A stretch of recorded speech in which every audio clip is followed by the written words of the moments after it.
This episode of The Evolution of Horror is sponsored by Sudio. Sudio revolutionised the way people see headphones, not just as necessary tech devices, but also as fashion accessories. Sudio headphones have a sleek, modern design, but also match the sound quality of the bulkier but higher-end professional headphones at a fraction of the cost. Visit Sudio.com to pick up a pair of top-quality headphones now and use the discount code HORROR to get 15% off any purchase and free worldwide shipping. That's Sudio.com, discount code HORROR.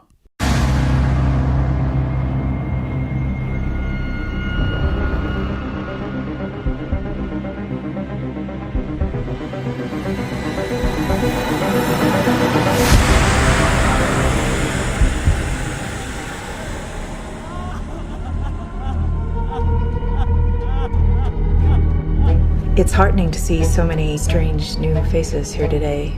I know my mom would be very touched and probably a little suspicious. My mother was a very secretive and private woman. It's Grandma. You know you were her favorite, right? Even when you were a little baby, she wouldn't let me feed you because she needed to feed you. She was a very difficult woman, which maybe explains me. I recognize you from your mother. What? Sometimes I swear I can feel them in the room. Oh my God! What's that? She isn't gone.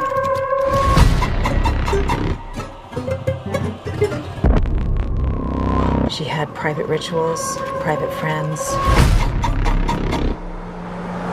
Who's gonna take care of me? You don't think I'm gonna take care of you? But when you die... And she wasn't altogether there. At the end.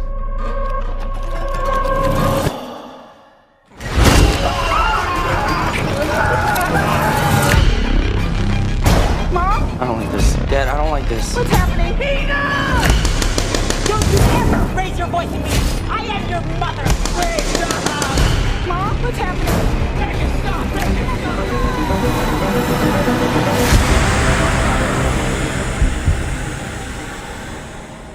Welcome back to The Evolution of Horror. My name is Mike, and as ever, I am your host. If you're tuning in for the first time, then welcome. Usually on this podcast, we explore and dissect the evolution of the horror genre by looking at particular subgenres across a number of weeks. Now, a few weeks ago, we finished our journey, a 20-week journey through the evolution of the ghost story, and in a few weeks' time, we will be back to begin a new journey through the evolution of folk horror. So we're currently in between seasons when usually I wouldn't be putting out any new episodes, but this week saw the release of a new horror movie called Hereditary. Now, I'm sure most of you out there, especially horror fans, will have already heard a lot of buzz about Hereditary. It's being hailed as the scariest movie of the year. Some people have called it the scariest movie since The Exorcist. Other people have simply called it the scariest movie of all time. It stars Toni Collette and it's directed by first-time director Ari Aster.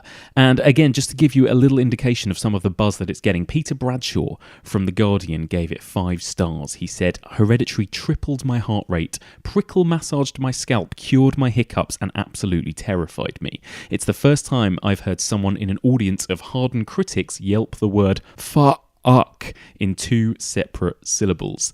And Rosie Fletcher from Den of Geek, who has of course been on this podcast before discussing J-horror, she said, "Can a horror movie really be too scary? This is easily the best horror film of the year so far, and quite possibly just the best film of the year full stop. Hereditary is crushingly oppressive, deeply shocking, and so soaked in grief while you're watching it, it feels like nothing will ever be okay again."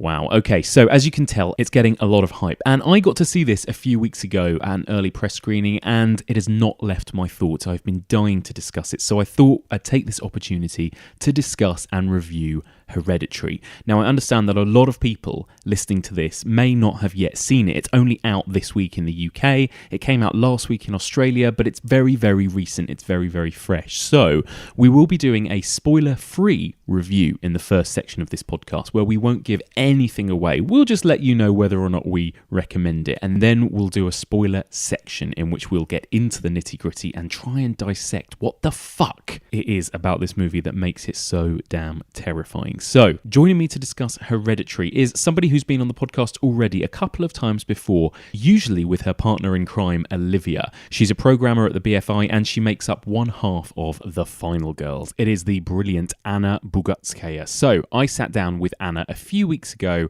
and we tried to get to grips with the brilliant Hereditary. So here we go. Okay, Anna, welcome back to the podcast. Hi. This is weird. Where's Olivia? This is like... I know, I've dumped her. Yeah, I know, she's gone. I've replaced her. There must be one final girl. Yeah, exactly. And a final boy now as well, as weirdly we might get into later. So first of all, welcome. And this is a weird one because we've never spoken about a new film before on this podcast, but right now at the time we're recording this, it's sort of early May, and I think me and you are the only people I know that have actually seen this movie, and both of us were like, we need to talk about this film. Exactly. Yeah, it's really something. So I saw it about a week ago. You saw it a few days ago, didn't you? I saw it last week, and I distinctly remember messaging you with the words "holy fucking shit." Yes. That was pretty much all I could say as well. So first of all, Hereditary. I mean, what is this film about, or at least what can we say that it's about? So this is a debut feature by writer-director Ari Aster. I hope I'm pronouncing that correctly. It premiered at Sundance Film Festival in January this year. And it was, I think, I didn't go to the festival myself, but I think it was pretty much straight away one of those films that everybody was kind of buzzing about. Yeah. One of those Sundance films that everybody really, really started speaking about. And you just saw, tweets and conversations and snippets of thoughts and opinions about the film kind of filter through online, and that started the buzz going. It seems to be almost like a tradition now, like there's a Sundance horror film or some sort of festival horror movie I hope it continues. Yeah, that kind of suddenly everyone is talking about as one of the scariest movies, almost shocking movies of the year kind of thing, and this is definitely that one, isn't it? Exactly. And but just to kind of read from the synopsis to talk a little bit, kind of set the scene and see what the film is actually about. Yes. So it stars Toni Collette as the oldest daughter of the Graham family. And when her mother, Ellen, passes away, she starts to unravel cryptic and increasingly terrifying secrets about their ancestry. And the more she discovers, the more her and her family find themselves trying to outrun the sinister fate they seem to have inherited. Oh, good. Well worded. Very good. I cannot take credit. This is from IMDb. I was going to say, if you made that up on the spot, that was very impressive. So, first of all, what were your expectations? How much did you know about this film when you went to go and see it? Okay, so I can't remember the amount of emails I sent trying to beg my way into a screening. Yes. Mainly was horror. Everybody was talking about it. Toni Collette. Yeah. Those are the three ingredients. The buzz, the fact that it's a genre pick that had a lot of critics buzzing. Yes. And the fact that it was Toni Collette in a starring role. And by the time that I got to see it last week, I'd already seen the trailer multiple times. So when the trailer launched online, I think everyone kind of caught fire who was even remotely aware of the film and might be working in the industry or kind of around festivals or programming or in distribution. So I think there was already a lot of the buzz increased after the first trailer launched online. Definitely. Yeah, the trailer is incredible, actually, isn't it? And I usually try and avoid trailers, but I had to watch this one for work, and I was like, wow, when it starts with those kind of shots of what looks like a doll's house, and then we kind of go inside it, and then we see this family, and it's bizarre and weird and striking. And it's a brilliant trailer. Like, as a piece of movie marketing, it's really brilliant because it is deeply disturbing. I think there was a news piece come out a couple of days ago how the trailer was accidentally, I'm doing air quotes here, accidentally played in front of a Peter the Rabbit screening in Australia, I think. Amazing. And children ran terrified, probably scarred for the rest of their lives. And that's perfect marketing as well. It really is. Yeah, it's amazing. So first of all then, what did you think of it? Did it live up to your high expectations? I mean, when you have to listen to Natalie Imbruglia for half an hour after a screening in order to calm yourself down, I think that's pretty much a good review for how disturbing this film is. That is amazing. Is that your go-to? Do you listen to Natalie Imbruglia? It was the first thing that's turned up on Spotify, calming pop music. I'm all out of faith. This is how I feel. I'm cold and I am shamed, lying naked on the floor. Yeah, I can imagine that's quite nice therapy. Yeah. It is terrifying, disturbing. It is shocking that this is a debut. I'm actually in shock that this is a first feature. It's incredible, isn't it? It's so incredibly, it's such an amazing achievement. Yeah, it really is. And it is shocking and disturbing. And it took me a long time to kind of process it and get over it. I went and saw it with a friend and he came out and we both were just a bit like, what the hell did we both just watch? You know, he actually said to me, I feel a bit sick. And not because it's kind of disgusting or gory or anything like that. It's more that it's just so intense. I think the thing about this film I've been trying to get to grips with of why it's so frightening is for two reasons. First of all, because it puts you in a very unsafe position where you don't know what this movie is. You don't really trust the filmmaker and you don't know what story he's telling you and where it's going to go. And we'll get into that more in spoilers in the way that it kind of twists and turns. But also the other reason is that it doesn't let you go. It never lets you off. It's a long film. You know, there's a lot of movies where I think some directors would cut away or you'd get a moment of catharsis. This movie just goes on and on with the pain and the fear and the dread. To the point where it could give you a stress headache, you know? Again, because not that many people have seen it at this point. Yeah. So you don't want to talk to people about it because you want them to be able to enjoy it as a kind of pure experience. Yeah, exactly. Because, and we'll probably get into this later, the trailer actually sets you up in terms of tone, but it actually has very little to do with the actual content of the film. Definitely. So, for instance, when my partner saw the trailer and I was talking about the film, I was like, this is the one film I need to see this year. He was like, well, it's just spoiled the entire plot for me. No, it did not. No, it didn't. It did not. Yeah, and that's what's great. I mean, that is what all trailers should do, isn't it? But I do think, is there a risk that some people are going to be disappointed with this film? I wonder whether... and I don't want to give anything away, but like you said, the tone is not... I don't know whether it's necessarily as crowd-pleasing as the trailer might suggest that it's going to be. It's a slog in a way, in a good way, but it is a slog. Did you find it a slog? But in that it's meant to be. It is quite a long horror film, it must be said. This sits, I think, about 2 hours and 10 or something like that, which is quite a long running time for a genre film. Yeah. But to me, at least, it did not feel like that. It almost felt like extended torture. Yes, that's kind of what I mean. I mean a slog in an absolutely good way in that it was meant.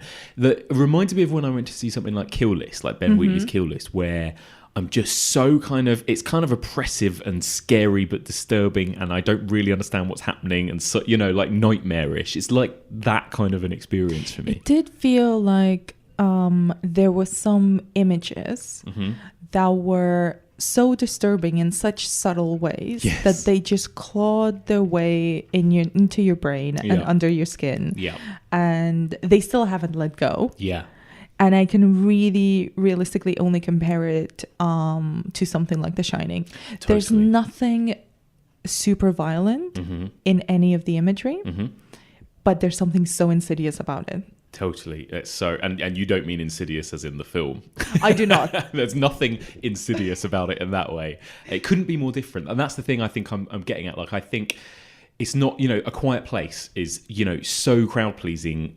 Everyone absolutely loves it. People have flocked. It's made loads of money. And I wonder whether Hereditary is going to be more like The Witch or It Comes at Night even, where people are going, oh, this isn't the movie that I was expecting, you know? It's interesting to compare it to The Witch or maybe even It Follows. It Follows, yeah. Because it's sort of... I think it knowingly plays around with some of the audience expectations and it subverts them in really intriguing ways, and the way it's kind of really slow burn. Yeah. It's slow burn, but it always grabs your attention. Yes. So it's an incredibly tense experience. Yeah. I cannot wait to see that. I felt the same way when I first saw Get Out. Yes. At a similar, very quiet industry screening. I really, really want to see it for the first time, another time with an actual crowd, with an actual audience, because I want to see how those beats work with the general public. Exactly. Yeah, and I might be totally wrong. It might play like Get Out, which was just incredible crowd-pleasing movie. But there's a part of me with Hereditary that thinks, oh, I don't know. You know, it definitely doesn't have those comedic moments. It doesn't. It doesn't let you go, because those comedy beats in Get Out kind of help soothe you while you ready yourself for all the horror that's about to commence. Whereas here, it's just layers and layers and layers of horror and terror and disturbing imagery and disturbing situations and terrifying ideas. Yeah. And they're all kind of layered on top of each other and build into this huge crescendo. By the time you get there, you don't know where you are. You don't know what your name is. You want to call your mom straight away. Yeah. And you want to simultaneously talk only about this film for the rest of the year and never talk to anyone about it again, because it's just traumatized you. Yes, exactly. That's about as high praise as you can get for a horror film, I think. Definitely. And so, you know, do you think, again, we'll go into spoilers shortly, but you know, it's been marketed as a ghost movie. We've been talking about ghost movies, you know, over the last few months. Do you think it kind of you've likened it, I suppose, to The Shining more than anything, which we have kind of included. It's kind of, and I suppose in some ways, you know, that is a nice comparison, because The Shining is kind of a ghost movie, but it's also a psychological movie, and I guess that's kind of what this is. I think you could interpret it as a kind of because in a way, and even in the materials that we do have available about the film, you know, the synopsis, the trailer, all of that, you can sort of interpret it as an exploration of hauntings. Yeah. But how you interpret hauntings can be different. And this film definitely does something really intriguing with it. It's all about kind of legacy and family hauntings and what it means to kind of grow up in the shadow of an overbearing parent, and then try and, you know, whether you succeed or fail is up to debate, to not be that overbearing figure for your own children. Yeah. And then what is the relationship between siblings and the grandparents? So there's a lot of kind of really quite familiar family issues that are being explored through genre in the film. So you could, you know, if you could interpret it as a movie about hauntings. Yes, absolutely. And I think that's the thing again about this film. You can kind of interpret it in whatever way you want by the end. You kind of like, what did I just watch? And you kind of have to make your own mind up about it, really. But I do wonder, because in the States, the film has been distributed by A24, who are probably the most exciting distribution company 100% that exists at the moment. I do wonder how their strategies, which are very, very particular and always kind of very at the forefront of, you know, interesting and intriguing movie marketing that really gets their films and it positions them in a really interesting way. I wonder kind of how that will translate to different places, because then obviously every place has their own distributor and their own campaign, but nothing is really localized anymore because of the internet. So we're all watching the American trailers, we're all reading the American reviews. I can't remember when the film is coming out there, but I think it might be earlier than it is here. Yeah, I'm sure it will be, yeah. So we might be affected by the reaction that we're seeing from there. Yeah. I do really, really hope and would encourage anyone to not read anything about the it's film. Funny, isn't it? Maybe watch the trailer and that's about it. Definitely. Let's just talk briefly about the performances as well. So actually, a few weeks ago, me and Henry Barnes were gushing over Toni Collette when we talked about The Sixth Sense. I think she's the best person in that movie. Like, what do you think of Toni Collette in this movie? Oh, she's spectacular. If Toni Collette does not win an Oscar for this performance, I don't know what's wrong with the world. Yeah, of course she won't win one because it's a horror film. But, you know, you're right. A girl can dream. You know, Get Out won the best original screenplay. It's true. Horror is penetrating the mainstream. Yeah, things are changing. It's true. She is spectacular in this film. Yeah, I've never seen it. I think she's not chewing scenery. She's doing something completely above that. She is giving it everything. And, you know, her transformation in the film as well is intriguing. I just want to watch it all over again. I want to watch it again for many reasons. One of them is to just appreciate her performance, which is operating on so many levels. And, you know, the whole kind of cast is really rounded out. So, it's so good. There's Gabriel Byrne, who plays her husband. Yes, a kind of very sort of unassuming role for Gabriel Byrne. Yeah. And there's Alex Wolff, who plays her son, who we'll talk about more in a bit. And he's incredible actually as well. And he as well as Toni Collette kind of carries the film in a lot of ways. He does, and he's a really interesting actor as well. He's popping up more and more in genre films. Yeah. I just rewatched My Friend Dahmer, and he plays a really interesting kind of supporting character in that role as well.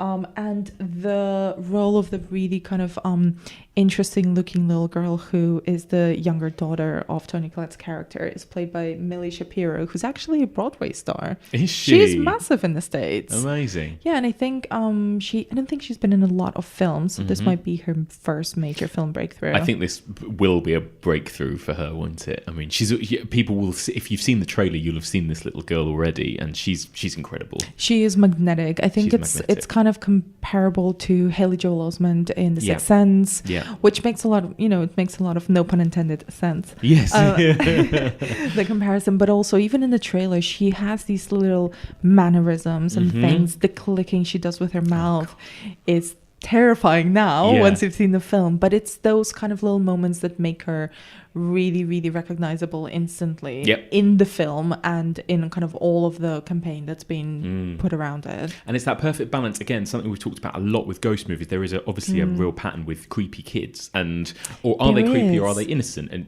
going back to The Innocents and The Orphanage, The Shining even, all of these kids have kind of quite creepy things about them, or they can see more than adults, or they know more than adults, but then actually there's more to them than that. That's one of the tropes that Hereditary really plays in a really intelligent way.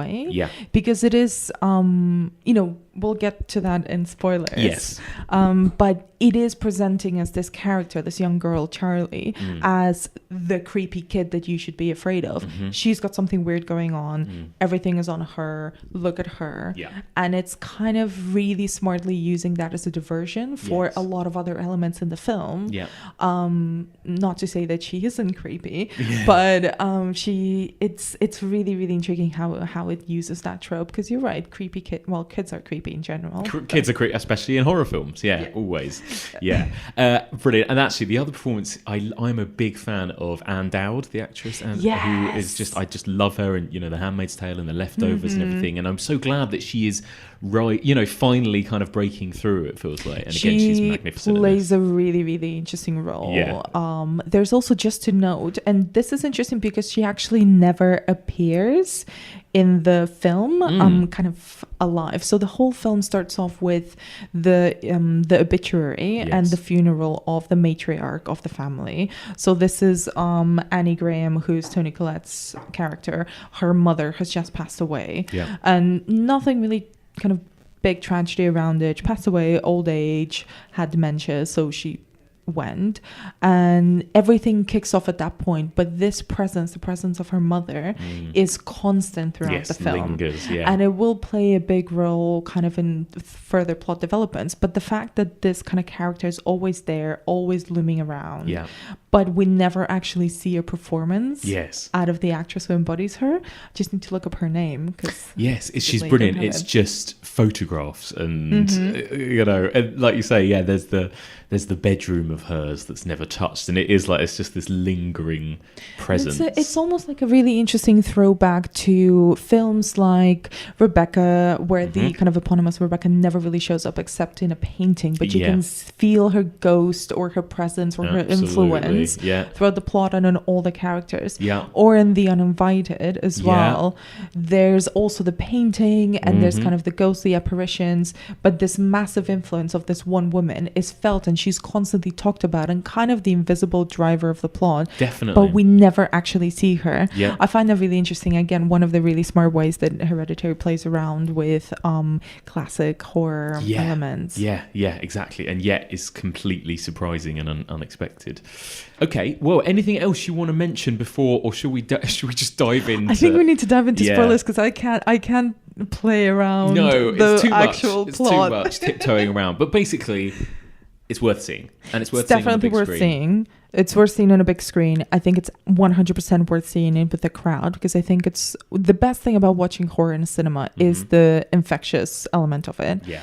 With something like this that is so disturbing in so many ways. I think this is a weird way to recommend a film, but I think there's something to disturb everyone in this film. There absolutely is. Whatever your phobia or your deepest fear is, Hereditary will find a way to pull it out and smack you in the face with it. Exactly. That's pretty much it. And, critic screenings are always quite quiet anyway, but you could hear a pin drop in my screening. You could feel the fear. Like, there was a palpable sense of fear and dread in my screening. That's the thing. And that's why it's so exciting to think what it will be like with a big audience. In my screening, there was a couple of people who audibly went, holy fuck. Yeah.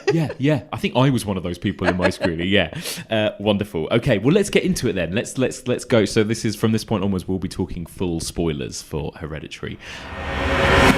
Hello there. Now, just before we get into spoiler territory for Hereditary, this is me from the future just interrupting momentarily to tell you a little bit about our sponsor for this week's show, which is Sudio. Now, when listening to, top quality podcasts such as this one, it's important to listen on decent headphones so you don't miss all of those little subtle nuances and sound edits like this one.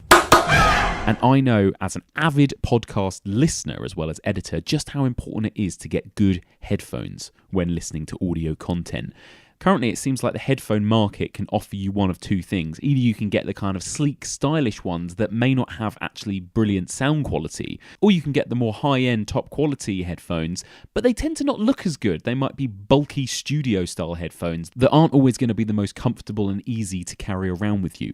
Sudio, on the other hand, are revolutionising the way headphones work. They're not just tech devices, they're also fashion accessories.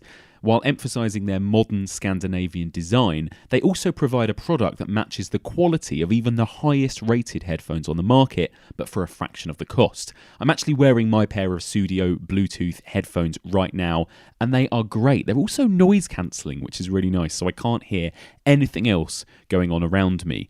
Although sometimes that does tend to creep me out when I am editing alone in the dark at night. But even so, I can't recommend them enough. The quality is pristine, and they're also very light and sleek, so you can fold them up, put them away, and carry them around with you.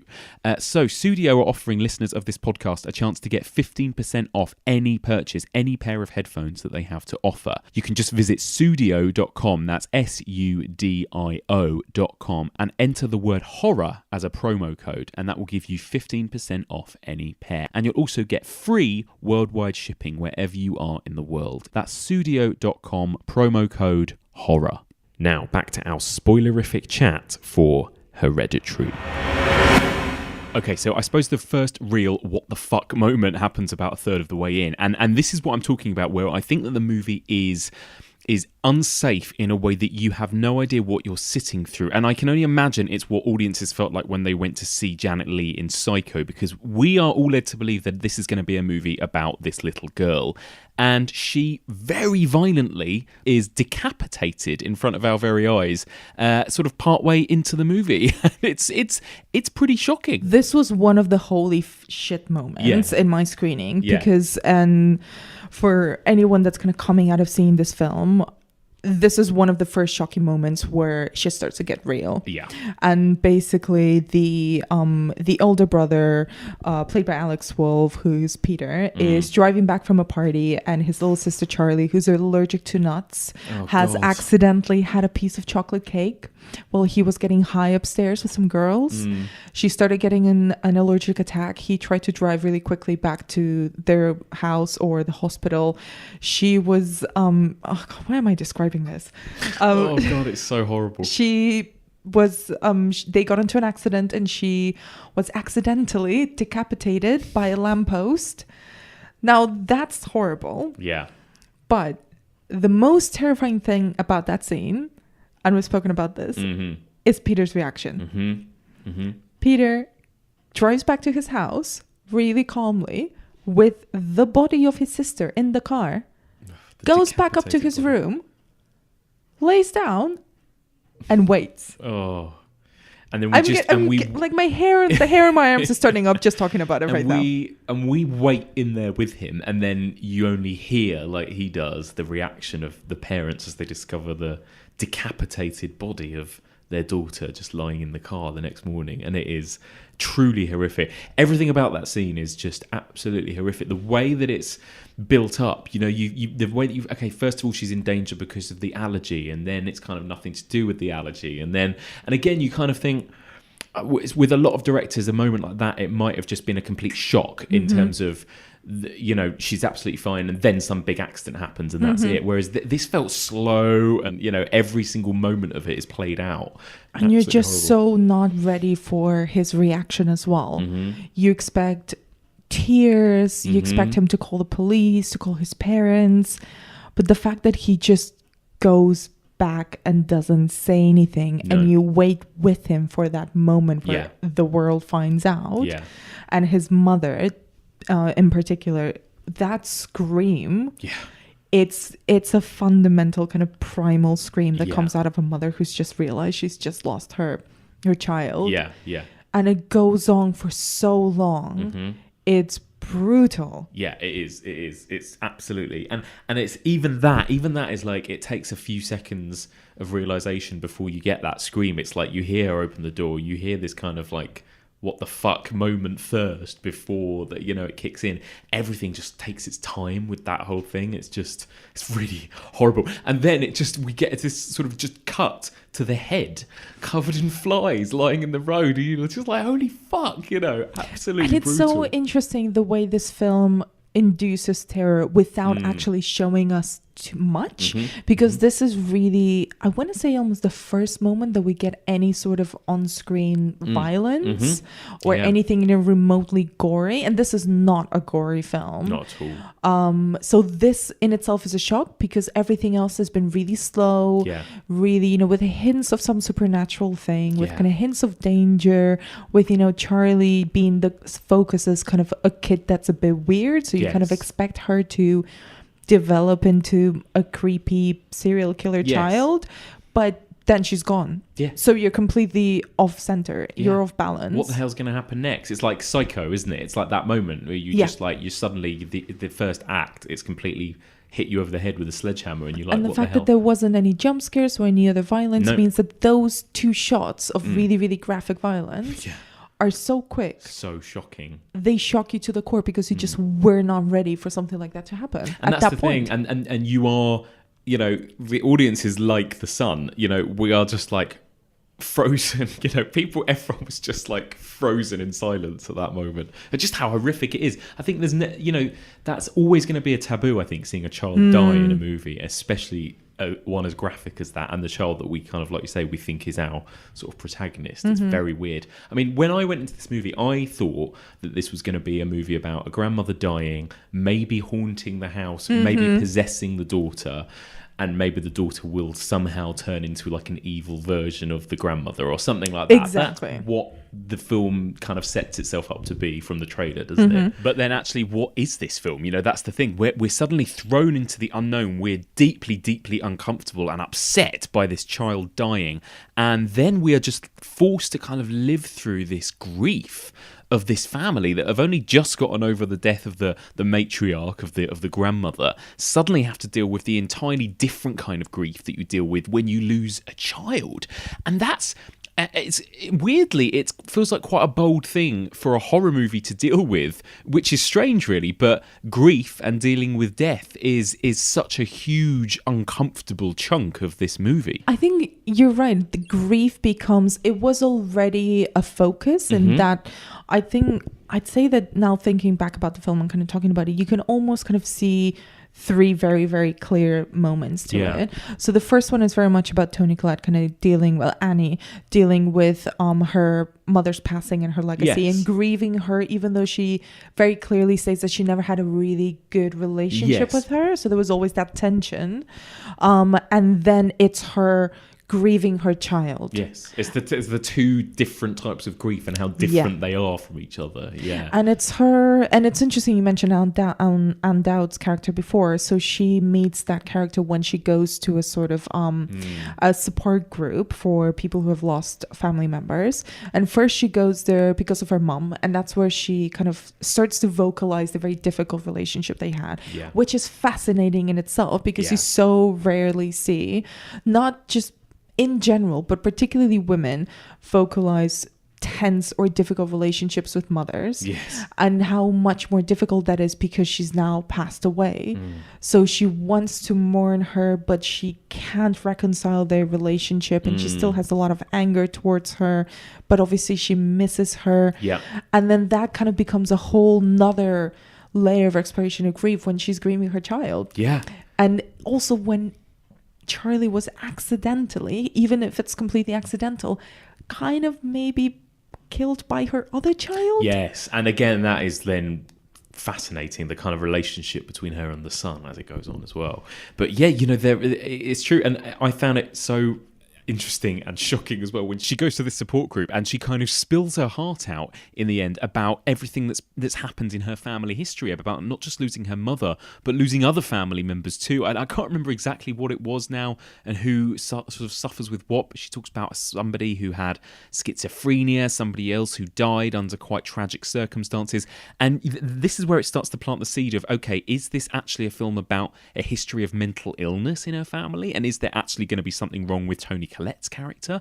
But then also it plants these other seeds in that first act. You know, you've got these strange old people that all turn up at the funeral who all seem a bit strange and have that kind of Rosemary's Baby occult kind of vibe to them.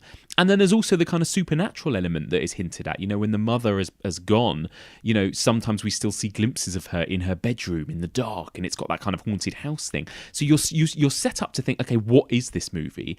And it turns out it's kind of everything, isn't it? It is the movie about the witches and the occult in the end, but it's also a movie about grief and mental health. And then it's also got real ghost elements to it as well. You know, there's that whole sequence, that terrifying sequence where they do the seance, and it's got all those classic kind of haunted house tropes. So this is the incredible. next interesting thing. So with Anne Dowd's character, she starts getting into seances and kind of trying to connect with the spirit of her daughter. Yeah. And she tries to, and this is the other kind of in parallel to this, there's her husband and her son trying to grapple with their own grief, but also trying to help her get through hers, because obviously she is kind of suffering it the most. And it's kind of created a big rift in the family because of a lot of kind of unspoken issues surrounding Charlie's death. Like, is God, I forgot his name. Peter. Is Peter responsible for it? Should he be held responsible? How is he dealing with it? He's sort of very, very calm, but in a really eerie way. And obviously dealing with a lot of unspoken issues himself. So she starts getting into seances, and she seemingly connects with Charlie's spirit. Yes. And then we get into the part where a lot of the attention of Charlie's spirit and of Annie seems to be focused on Peter. Which is the next interesting part of the film. And then it goes into another, again, you know, similar to, like I mentioned Kill List. It has that same way where it kind of does these 90-degree turns throughout, and you go, oh, it's this movie, no, it's this movie now, and now it's this movie. But it all kind of fits perfectly. Flows perfectly, and it's all about the kind of stages of grief in a weird kind of genre way, you know. It's horrible. And there's this one just brutal scene that actually has nothing to do with horror. It's this really, really intense family dinner where Peter confronts his mother, and Toni Collette, I think, pretty much gives around 25 different performances in that one scene. It is incredible. She kind of blows up and just vocalizes everything. There's another really, really fascinating encounter that they have that might or might not be a dream. Oh my God. Where she tells her son a lot of things. So there's a lot of this kind of unspoken issues that are being dealt with in really, really aggressive ways between Peter and Annie, which are fascinating to watch. And I think this film is a lot about motherhood as well, about expectations of mothers, about what it means, but both between Annie and her children and Annie and her own mother. It's like what it means to be a mother. What are the expectations? What are you supposed to sacrifice? What are you supposed to take back? How are you supposed to protect your kids? It's interesting that Annie in the film talks about her kids as like she kept Peter. So she protected him, but she gave Charlie to her mother, so their grandmother. And that becomes really interesting in the third act of the film. Exactly. Where, you know, what is it then? It kind of becomes this kind kind of occult witch's coven type movie in that final act, doesn't it? Which is always terrifying, you know. Fascinating spin. And fascinating, yeah. And I kind of, they do, again, plant little seeds of that at the beginning. You kind of think, okay, who are these weird people at the funeral? Who are these weird people waving to the little girl in the beginning of the film and everything? It's the sort of film that you need to watch several times in order to see all the layers in the script and in the direction.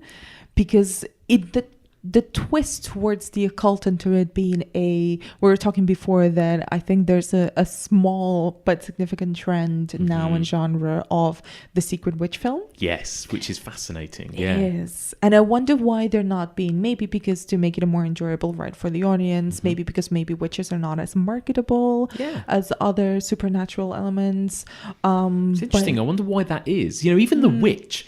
I spoke to so many people who were surprised / disappointed at the ending of The Witch, where it turns out there are witches. Yeah. You know, like people, I've spoke to a few people who said, oh, it's really good up until that last like 5 minutes when they all get naked and dance around the fire and the goat talks, and it's like, but that's the best part. That's the whole point of the film. And I'm always like, I'm sorry, what part of, you know, the baby getting stolen and mashed up by an old woman made you think this movie wasn't about a witch? Anyway, but yeah, you know, it's that weird thing where people are always surprised at watching a witch film, which is and yeah, we talked about it, you know, Paranormal Activity had a surprise witch ending. What was the other movie you were saying had a spoilers, yes. But The Autopsy of Jane Doe, of course, yeah, The Autopsy of Jane Doe, yeah, surprise witch film, yeah, really excellent film as well, really brilliant, yeah, wonderful. But it's interesting because so what happens in this film is that Anne Dowd, I keep calling her Anne Dowd, what's her actual name? Joan. Joan turns out to be the deceased grandmother's bestie. They were in a coven of witches together, and what they're trying to do, and what they were trying to do with Peter initially, but then they did it with Charlie, is to bring to life a demon and give him a body so he can come to Earth and wreak havoc and give them eternal knowledge about hell and all those nice things. But apparently he prefers a male body. Yeah. So their next kind of their first preference and the actual kind of victim of the film is going to be Peter. Yeah.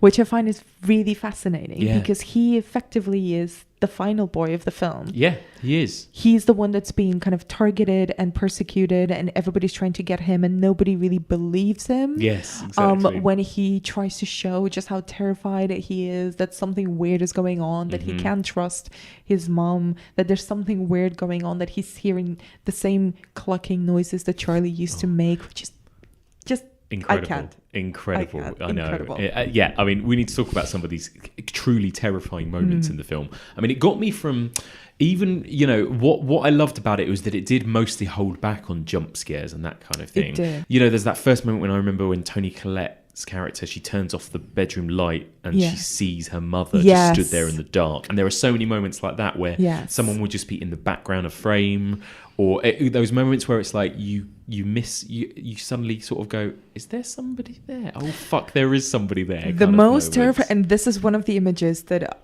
like just fucked me over completely, was when Peter wakes up in the middle of the night and there's something weird in his room. It's kind of dark, but the moonlight is creeping in, and then the shot kind of widens and you're like, oh, it's kind of dark, and you, even as an audience, you're kind of in the same frame of mind where you're like, oh, you kind of have to squint your eyes. You're kind of adjusting your eyes to what you're seeing. It's like, oh, what's going on? Nothing here. It's like, holy shit, Toni Collette is in the corner of the room on the ceiling. It's absolutely terrifying. And it's so funny. And again, in that screening, it was this silence, and then there were these like scattered gasps of realization as different people noticed at different times what was going on in the background. And even then it takes a long time before it hits you with, oh, she moved or something happened. She's just there. She's just ages. There creeping, and then she sort of flies off when he turns around. Oh, Jesus Christ, it's so terrifying, but so kind of nonchalant. Like that's exactly how I expect a ghost to behave. Yeah, it's wonderful, absolutely horrible. Yeah, and you know, those moments, we touched upon it briefly as well, but that kind of weird dream sequence where she's talking to him and kind of spilling her heart out, and he's all wet like he's had petrol thrown over him or something in bed. Those moments are just so strange and uncanny and terrifying as well in their own way, aren't they? It's really interesting, actually. I just remembered a couple of the moments in the film where she sort of tries to comprehend what's going on, how she can fix it. And one of her realizations is she needs to burn this book that Charlie used to draw in, which, as after she died, was just eventually just filled with a lot of drawings of Peter that were kind of ominous and aggressive. Yeah. And she tries to burn it and she sets herself on fire. So then there's this lovely, exposition moment where she's trying to explain to her family how she can solve this issue and how she's going to sacrifice herself for her family. And then she throws the book into the fire and fuck it doesn't work. Gabriel Byrne goes on fire. So actually none of the rules of ghosts or hauntings, or in this case witches, are actually apply. It's just there are no rules. No, it's you're stuck in this nightmare basically, where it feels like there's no way out essentially. And none of them effectively have the knowledge, like the spiritual or whatever, the witchy knowledge they need to be able to actually react to any of the situations. They're all victims. Yeah, exactly. And it does, for me, it was terrifying and gripping throughout. But there is this is what, do you see what I mean? Why I think there are some people that might find it slow going or hard going, for mainstream audience. I wonder whether there's a big, like, sort of substantial chunk in the middle after the daughter dies, where it's just grieving, basically, isn't it? And it's heartbreaking and it's wonderful, but it doesn't throw a lot of scares at you until Toni Collette starts crawling around the house and I see what you flying mean. around on the ceiling and stuff. I hope that people will give it the space and the time it needs to build up. But at the same time, there have been a couple of films that have kind of aimed for slow burn, not gonna let you know what game we're playing type horror, and have kind of met with a bit of audience backlash. So I hope this isn't one of them. Yeah, I think it will appeal to a certain demographic of horror lovers and against others. I think it's not a Quiet Place where it's like the rules are established, the monsters are here, your characters are here, and watch it play out kind of thing. It's a little bit more. This looks at all the rules and all the tropes and just throws them out the window and goes like, fuck it, everyone's in it over their head, we don't know what we're doing, this is just going on, it's a nightmare, deal with it. It's brilliant. And there's nothing better and more uncomfortable, I think, than not knowing what the film is you're watching. And that is the big thing you feel throughout this movie, is like, what is this film? What is this? What are we watching? What's the plot? To be that surprised in any film at this point, particularly that is operating within the frameworks of any kind of genre that has its rules and its tropes, and you kind of know which way it can go pretty much off the bat. Particularly if you're a fan, particularly if you watch a lot of whatever comedies, westerns, romantic comedies, horror films, to be this surprised and challenged by a film is a staggering achievement. Just for that, just to be able to see a film that you generally don't know where it will head or what it has in store for you is reason enough to go see it. 100%. I love it. I can't wait to watch it again, to be honest, as well. What do you make of that production design as well, and the way that we kind of have these sort of miniature models of everything all around the house? And it kind of it's almost like we go into a little miniature doll's house at the very beginning, isn't it? And it's beautiful. I don't know really what that means, or if that's just a really gorgeous visual flourish that the director added in, or whether that is supposed to mean something. I'd have to watch it again, but I definitely want to watch it again thinking about that. So Annie is an artist and she kind of creates these miniature scenes, and you see throughout the film she kind of abandons it towards the end, but you can see at the beginning and towards the middle of the film how she uses that to process her grief. And you kind of they also sort of give us information, because there's a couple of scenes that she creates with her miniatures that never really get explained or talked about in great detail. Like there's one that she creates of her mother coming in and breastfeeding her Charlie. And it's like, that's never talked about. We just see it in the scene and we get it. And we get that it's also, she might not be able to verbalize a lot of these issues, so a lot of her anger for her mother. And the only way she can express them is through this art.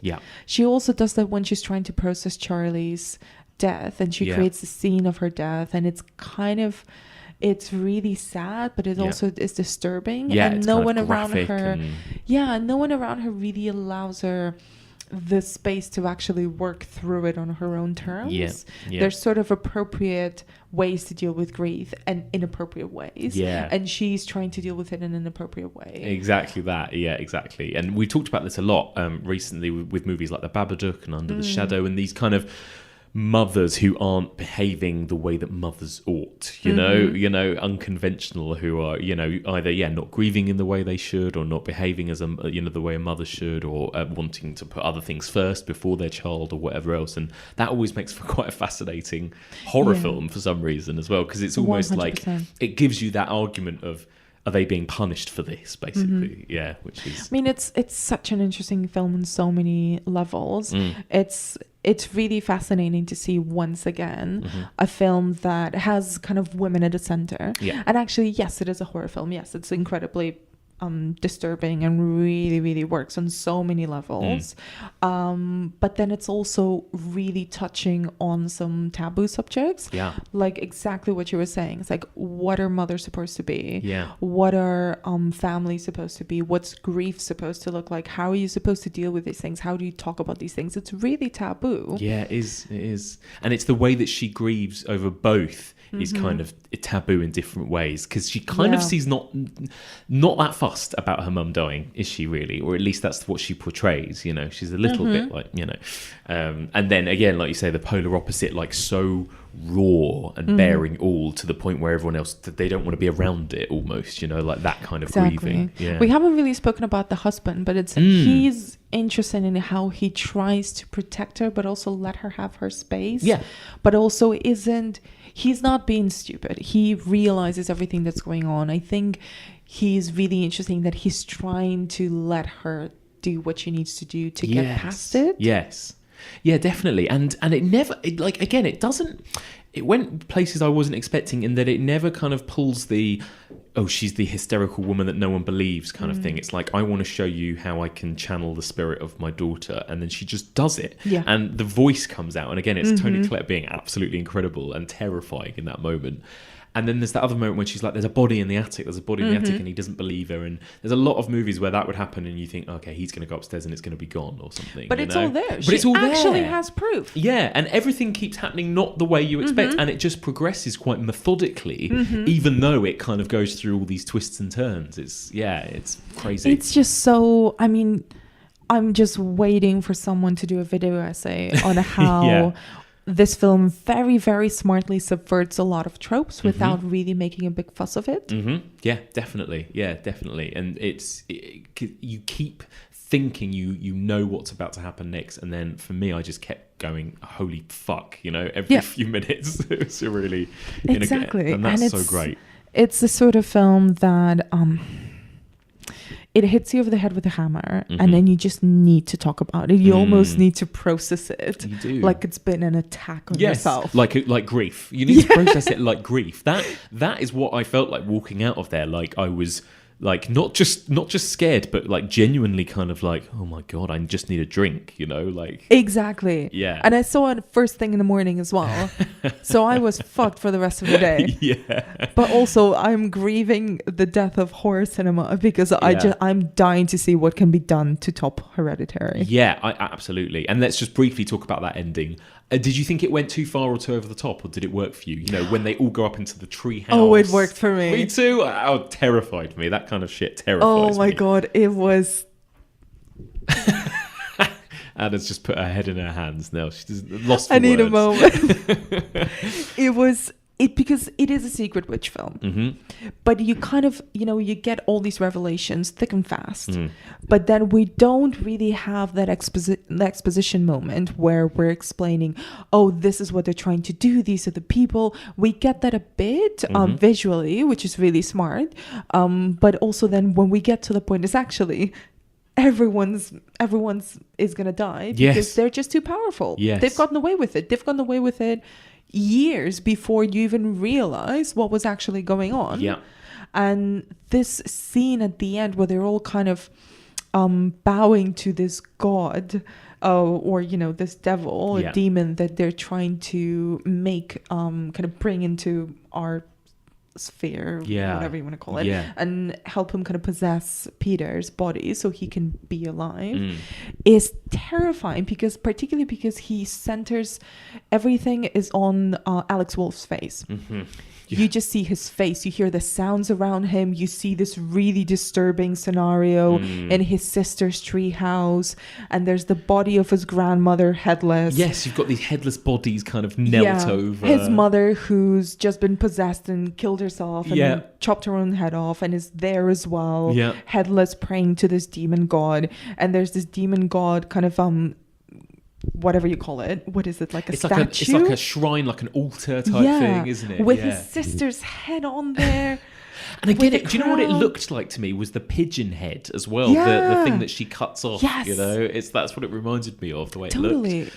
But then Horrible. it's just this shot of Alex Wolff's face, and you're like, yeah, he's possessed. Maybe he isn't. Is he not? If he's not, he's really doing a great job at not reacting to the Yeah. scene because Yeah. he needs to get out of there. Yeah. It's shocking because it's kind of ambiguous. So you don't really know what's going on, what's happening. Is it a happy ending? Is he getting away? Is he somehow immune to the possession? Yeah. We don't know. Have no idea. And that's what's terrifying. Yeah, it's like that last shot of The Shining, isn't it? You just like, what can you make of that? Yeah, Like, you know it's real because you've seen all the supernatural stuff occur already. So you Yes. know that this magic, this witchcraft is real and it has an effect and it has a power. But you never really know how successful they've been Yeah, with totally. him. Yeah, it's incredible. Yeah, I can't wait to watch it again, actually, for that.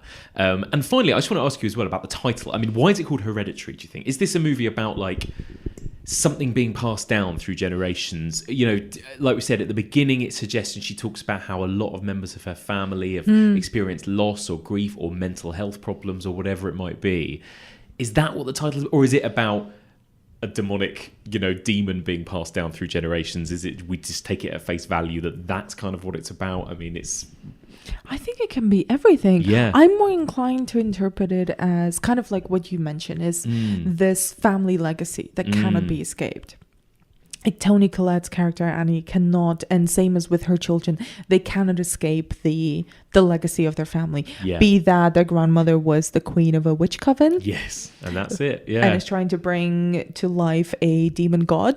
Maybe that's it. Yep. Maybe it's just mental illness. Yep. Maybe it's kind of a really difficult, a lot of unspoken issues with their parents. Yes. Maybe it's their mum suffering from mental illness and not being able to process grief Yeah. in the best way. There's so many interpretations to it. And I think we talked about this briefly before as well, is how Annie and her son deal with grief. Yeah. And how they deal with their own grief in turn, how that affects their relationship. Yeah. To me, Hereditary kind of brings to mind legacy and Yeah. kind of family legacy more Yeah. than anything. Although I'm sure there's different spins Yes. on what the title could mean, Yeah. what it can mean, kind of knowing the ending of the film as well.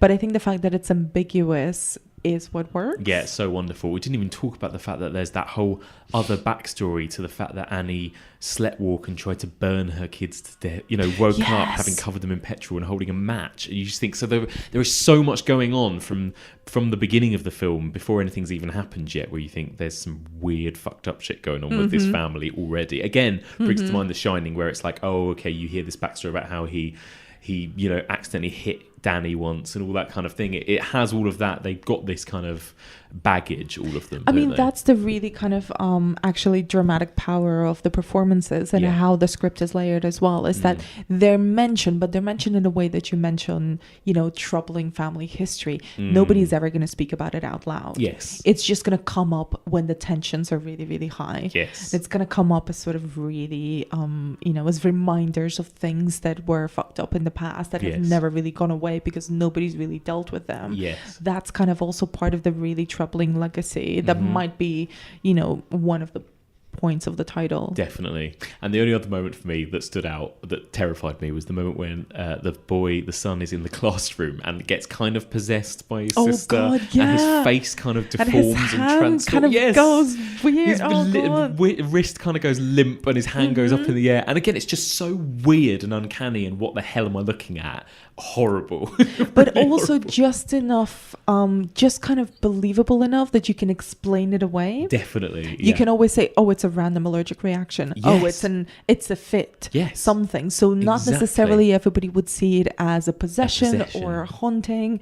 So if that happened to someone in your class, you might be, they just had some bad acid some or seizure something like that. or something. Yeah, exactly. Yeah, it's amazing. And also good. it's interesting because when we start to meet Peter, we see him as kind of a stoner guy, and he's kind of into experimenting with drugs.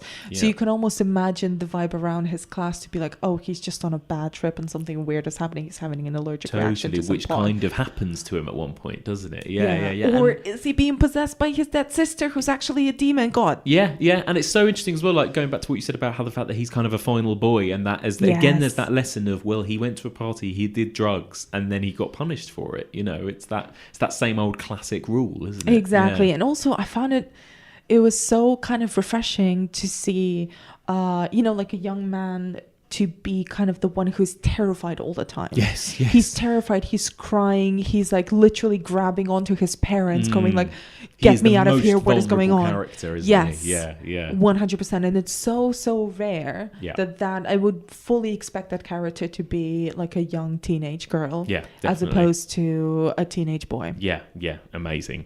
Anything else you want to mention? I mean, we could go on for so long about this film. It might need a part 2. Exactly. I mean, there's been so many good films already this year, horror films. We mentioned things like A Quiet Place and Ghost Stories and whatever else. I mean, but is this so far, is this kind of film of the year for you, genre film of the year for you? I haven't seen A Quiet Place yet. Oh, haven't you? Okay. I have not. Okay. Oh, well, then we'll have to wait and see. I think this is one of the best horror films I've seen ever. Yeah, amazing. Not just this year. Well, I mean, it's May now. It's the 1st of May. Yep. Best film of the year. Don't care about the rest. I'm right there with you, 100%. Can't wait to see it again.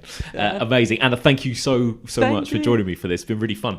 Just remind us again, where can people find you, social media and all the stuff you do? I program and do a lot of events for different places, and I'm on Twitter at Anna B Demented.